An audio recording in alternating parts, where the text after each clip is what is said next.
In the spring of 146 before the Common Era, smoke rose from the greatest city of the western Mediterranean, a metropolis that had stood for 7 centuries. Carthage, the jewel of North Africa, was dying not from plague or natural disaster, but from the methodical brutality of Roman legions executing a genocide so complete that even the earth itself would be cursed. This was annihilation as policy, orchestrated by men who believed that only through Carthage's absolute erasure could Rome truly be safe. The roots of this catastrophe stretched back more than a century, through 3 successive wars that Romans called the Punic Wars, named for the Latin word Punicus, meaning Phoenician, the ancestral people of Carthage. The first conflict, beginning in 264 before the Common Era, had been a struggle for Sicily. The second, dominated by the legendary Carthaginian general Hannibal Barca, had brought Rome to the edge of destruction when his armies crossed the Alps with war elephants and ravaged Italy for 15 years. Though Rome ultimately prevailed, the psychological wound never healed. An entire generation of Romans grew up with nightmares of Hannibal's army camped at their gates. By the mid-2nd century before the Common Era, Carthage had been reduced to a shadow of its former glory. The peace treaty ending the Second Punic War in 201 before the Common Era had stripped the city of its empire, its navy, and its right to wage war without Roman permission. Carthage became a client state, its sovereignty hollow, its territories reduced to the immediate hinterland of the city itself. Yet something remarkable occurred in the decades that followed.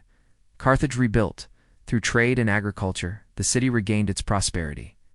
Its population swelled to perhaps 700,000 souls. Markets bustled with goods from across the Mediterranean. Libraries housed thousands of scrolls. The harbor accommodated merchant vessels from every corner of the known world. This revival, however, bred paranoia in Rome. In the Roman Senate, one voice rose above all others in demanding Carthage's destruction. Marcus Porcius Cato, known as Cato the Elder, became obsessed with the perceived threat. According to the historian Plutarch, writing centuries later but drawing on contemporary accounts, Cato ended every speech he delivered in the Senate, regardless of topic, with the phrase Carthago delenda est, Carthage must be destroyed. Legend holds that he once brought fresh figs to the Senate, claiming they had been picked in Carthage just 3 days prior, demonstrating how dangerously close the rival city remained to Rome's shores. Cato's contemporary, the historian Polybius, provides crucial context for understanding Roman thinking.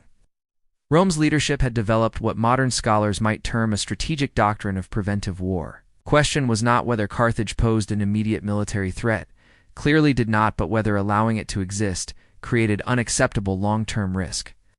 The memory of Hannibal haunted Roman decision-making like a ghost demanding vengeance.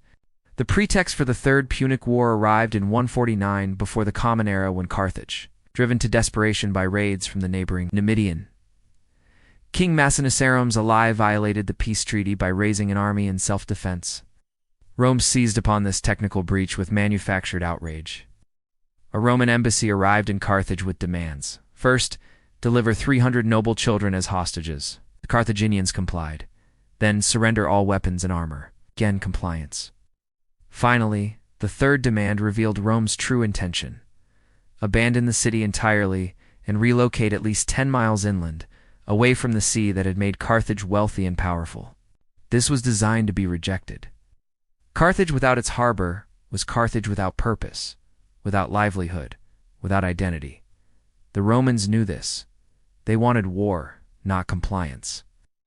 They wanted a justification for what they had already decided to do: erase Carthage from existence. When the Roman ultimatum reached the Carthaginian assembly in 149 before the Common Era, the city erupted in anguished fury. The population had surrendered their children, had disarmed themselves, melting down weapons until their armories stood empty.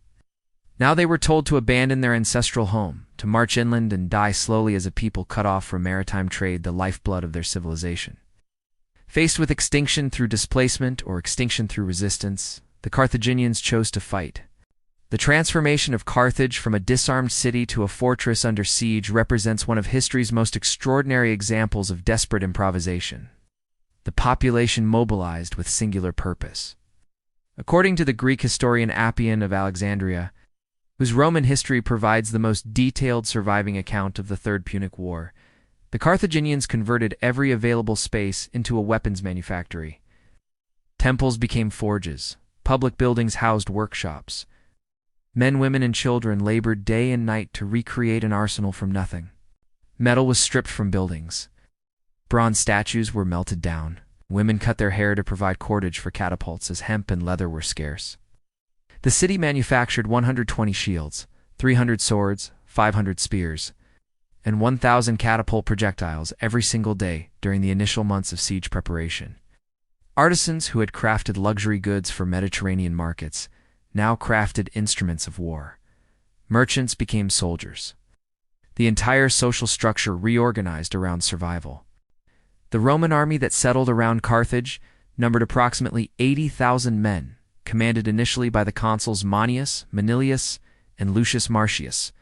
Censorinus, they expected a swift victory against a disarmed population. Dead, they encountered ferocious resistance. Carthaginian defenders, fighting for their very existence, repelled the first Roman assaults with shocking effectiveness. The siege, anticipated to last months, stretched into years. Rome's frustration mounted as casualty lists grew and victories proved elusive. The Carthaginian triple walls, the city's legendary fortifications, rose 45 feet high and extended 22 miles around the urban center. These walls were not merely barriers, but integrated defensive systems with stables for elephants and cavalry, barracks for soldiers, and towers positioned every 200 feet. The defenses had been designed over generations to withstand exactly this kind of assault. Within the besieged city, conditions gradually deteriorated from difficult to catastrophic. Food supplies dwindled despite initial stockpiles. The Romans controlled the surrounding countryside, cutting off agricultural imports. Carthaginian ships attempted to run the naval blockade, bringing grain from sympathetic ports, but Roman vessels gradually tightened their stranglehold. Hunger became a weapon more effective than any catapult. By 147 before the Common Era, Rome recognized that conventional siege tactics were failing. The Senate made a crucial decision. They appointed Publius Cornelius Scipio Aemilianus as consul and supreme commander. Despite his youth, Scipio was the adoptive grandson of Scipio Africanus, the general who had defeated Hannibal decades earlier. The symbolic weight of the appointment was intentional. Scipio would finish what his ancestor had begun. Scipio Aemilianus brought systematic ruthlessness to the siege. He constructed a massive mole across the harbor entrance, a causeway of stone and timber that closed Carthage's lifeline to the sea. The Carthaginians responded with astonishing ingenuity, secretly digging a new channel to the harbor and launching a surprise fleet they had built in secrecy.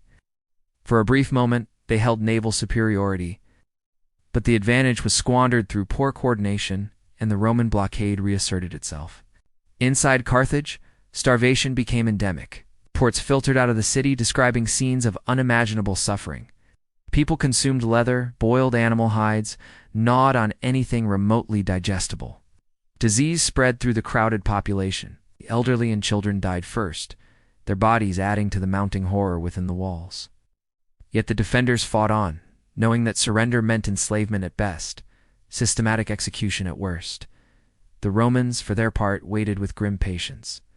Time was their ally. Carthage was dying from within. In the early spring of 146, before the Common Era, after nearly 3 years of siege, Scipio Aemilianus judged the moment had arrived.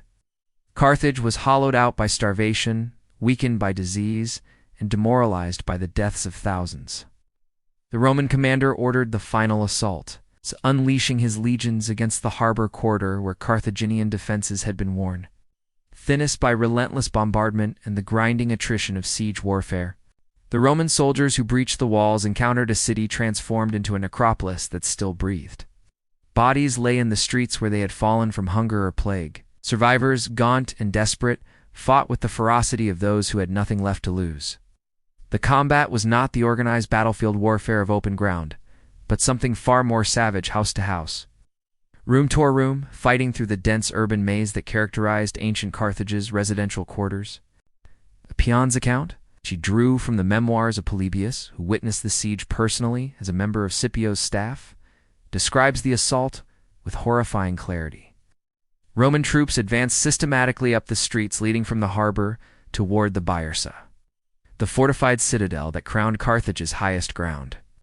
Buildings 6 stories tall lined these streets, and defenders occupied the upper floors, raining down projectiles, boiling oil, and their own dying curses upon the attackers below. Scipio ordered his men to secure the buildings floor by floor, a process of unimaginable brutality. Roman soldiers broke into ground-level chambers, fought through opposition, then climbed to each successive story, killing every defender they encountered. When buildings were cleared, engineers set them ablaze. The fires spread, consuming entire blocks. As structures collapsed, Roman troops laid wooden planks across the rubble to create pathways for advancing formations, marching literally over the burning ruins and the bodies buried beneath. This process continued for 6 days and 7 nights without pause. The Romans rotated units to maintain constant pressure, while exhausted troops withdrew to rest and rearm. The Carthaginians had no such luxury. They fought until they died or until physical collapse rendered them unable to continue. The streets became channels of blood and ash. Air grew thick with smoke that blocked out the sun, creating a perpetual twilight of horror. On the 7th day, the surviving Carthaginians, perhaps 50,000 souls from a population that had numbered in the hundreds of thousands, retreated to the Byersa for a final stand. Here, around the temple of Eshmun, the supreme god of Carthage, the last organized resistance gathered. These were the remnants: starving soldiers, traumatized civilians, wives and children of those already dead. They sought the god's protection, or perhaps merely a final sacred space in which to die. Scipio offered terms: surrender now, and lives would be spared for slavery. Continue fighting, and every living thing would be killed. Approximately 50,000 Carthaginians accepted these terms, streaming out of the temple complex with their hands raised, too weak to contemplate further resistance. They were immediately shackled and marched to the harbor for transport to slave markets throughout the Roman world, according to Polybius. As recorded in surviving fragments of his work preserved by later historians, even hardened Roman soldiers were moved to tears by the sight of so many broken people, an entire civilization reduced to chattel in an afternoon. But not all surrendered. The Carthaginian commander, Hasdrubal, who had led the defense with determination despite impossible odds, chose submission, fleeing to the Romans and begging for mercy. His wife, however, refused such dishonor. Standing at the temple steps with their 2 children, she denounced her husband as a coward before the watching armies.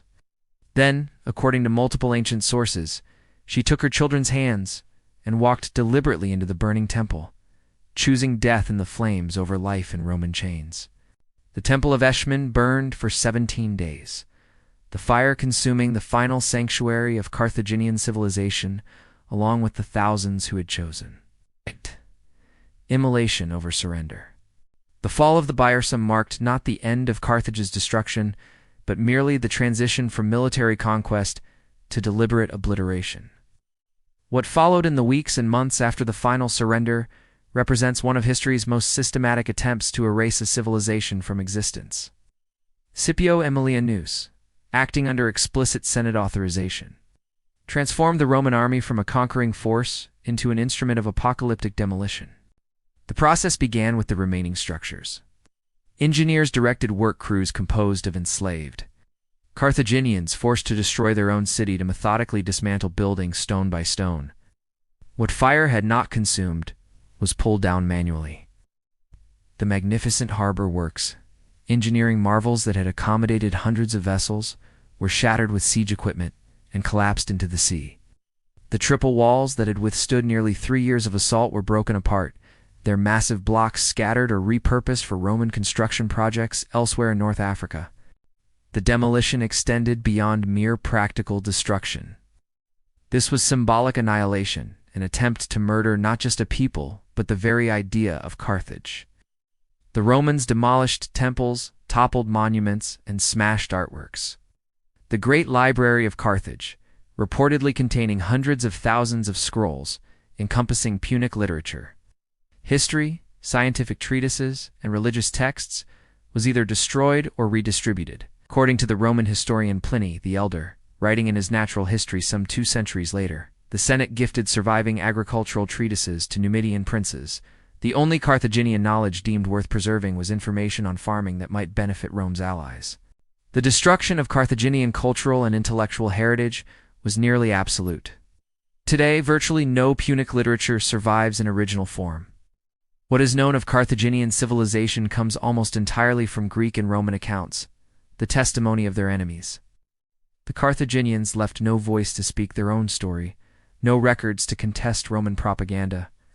They exist in history as Rome chose to portray them, as cruel practitioners of child sacrifice, as perfidious treaty breakers, as enemies whose extermination was justified necessity rather than genocidal aggression. The famous legend that Romans sowed the ruins of Carthage with salt to render the earth infertile appears to be a later fabrication, first appearing in 19th century texts with no ancient sources to support it. However, the symbolic truth of the legend captures something essential about Roman intentions. They wanted Carthage not merely defeated but erased, forgotten, impossible to rebuild. While they may not have literally salted the earth, they achieved the metaphorical equivalent through systematic destruction and a curse pronounced upon the site. The surviving Carthaginians, the 50,000 who had surrendered, were sold into slavery throughout the Roman world. Families were deliberately separated to prevent the preservation of Punic identity. Children were distributed to households far from North Africa, where they would grow up speaking Latin or Greek, worshipping Roman gods, forgetting the language and customs of their ancestors. This was cultural genocide accompanying physical destruction, the deliberate erasure of a people's identity across generations. The ruins of Carthage were declared cursed ground. A formal ritual was performed, calling down divine punishment upon anyone who might attempt to rebuild on the site. For more than a century, the location remained largely abandoned, a wasteland serving as testament to Roman power and as warning to any who might contemplate challenging Rome's supremacy.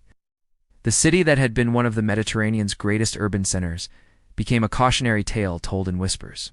The death toll from the siege and its immediate aftermath remains disputed among historians, but conservative estimates suggest at least 150,000 dead from combat, starvation, and disease. Some scholars argue the actual number approached 300,000 when counting those who died in the surrounding territories during the 3-year siege. An entire metropolitan population, comparable to many modern cities, was killed or enslaved in the span of one generation. Rome celebrated its victory with a triumph, the grandest military parade the city had seen in decades. Scipio Aemilianus marched through Rome's streets, displaying captured treasures and chained prisoners while the Senate declared days of thanksgiving to the gods. More than 2 millennia after the last stones fell, the destruction of Carthage endures as one of history's most profound examples of successful annihilation and its complex moral legacy. The question that haunts the ruins is not merely what happened, but what was lost and whether such total destruction can ever be justified by security concerns. No matter how genuinely felt by the perpetrators, the immediate consequences for Rome were decidedly mixed. Carthage's destruction eliminated a geopolitical rival and secured Roman dominance over the Western Mediterranean for centuries. The territory became the province of Africa, one of Rome's wealthiest possessions, supplying grain that would feed the imperial capital for generations. From a ruthlessly pragmatic perspective, the Third Punic War achieved its strategic objectives completely. Cato the Elder's obsessive warnings were answered with absolute finality. Yet the cost to Roman character and republican institutions proved corrosive in ways contemporary Romans could not foresee. The precedent of preventive annihilation destroying, a threat that might materialize decades hence established. A template for imperial aggression that Rome would repeat across the Mediterranean world. The willingness to prosecute total war against civilian populations became normalized. The Senate's ability to authorize wars of choice, based on manufactured pretexts and manipulated fears, weakened republican constraints on executive military power. 100 years after Carthage's fall, Julius Caesar would cross the Rubicon and plunge Rome into civil war, invoking similar logic of preventive action against potential threats. The republic that destroyed Carthage in the name of security would itself fall to autocracy, partially from the moral and institutional decay that unlimited imperial warfare fostered. The curse that Romans pronounced on Carthage's ruins might well have rebounded upon Rome itself. Modern historical analysis, drawing on archaeological evidence and critical re-examination of ancient sources, steadily eroded the Roman justifications for the Third Punic War. Carthage, in 149 before the Common Era, posed no credible military threat to Rome. The city had been disarmed. Its empire long since dissolved, its population focused on commerce rather than conquest. Roman fears were genuine but not rational, the product of generational trauma from the Second Punic War, rather than contemporary strategic assessment. The term Punic faith entered Latin as fides punica, meaning treachery or faithlessness. Yet historical evidence suggests that Carthage consistently attempted to uphold treaty obligations.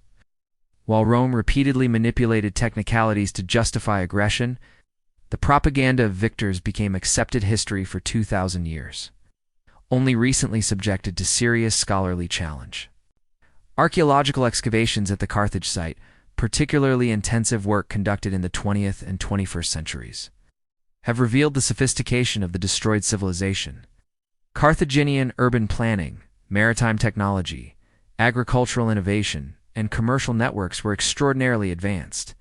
The city's harbor system, partially reconstructed from archaeological remains, demonstrates engineering capability that would not be matched in the Mediterranean for centuries after Carthage's destruction. Perhaps most haunting are the discoveries related to the Tophet, the sacred precinct where Romans claimed Carthaginians sacrificed children to their gods. Modern archaeological analysis of infant remains at these sites has produced conflicting interpretations. Some scholars maintain evidence of sacrifice exists. Others argue the sites were cemeteries for children who died from natural causes in a high-mortality environment. The debate continues, but the historical lesson remains clear. Atrocity accusations have always been useful tools for dehumanizing enemies and justifying their destruction. The fall of Carthage poses uncomfortable questions for contemporary civilization. When does security concern become paranoid aggression?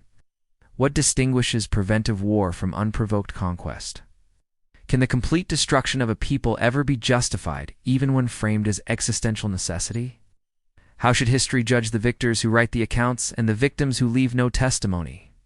In the North African twilight, scattered ruins and recovered artifacts are all that remain of a civilization that stood for 7 centuries. The Carthaginians built cities, sailed across unknown oceans, traded with distant lands, wrote books now burned, and worshipped gods now forgotten. Their destruction was so complete that they survive only as shadows in their enemies, accounts as warnings of Rome's terrible power and as eternal questions about the price of empire and the cost of fear.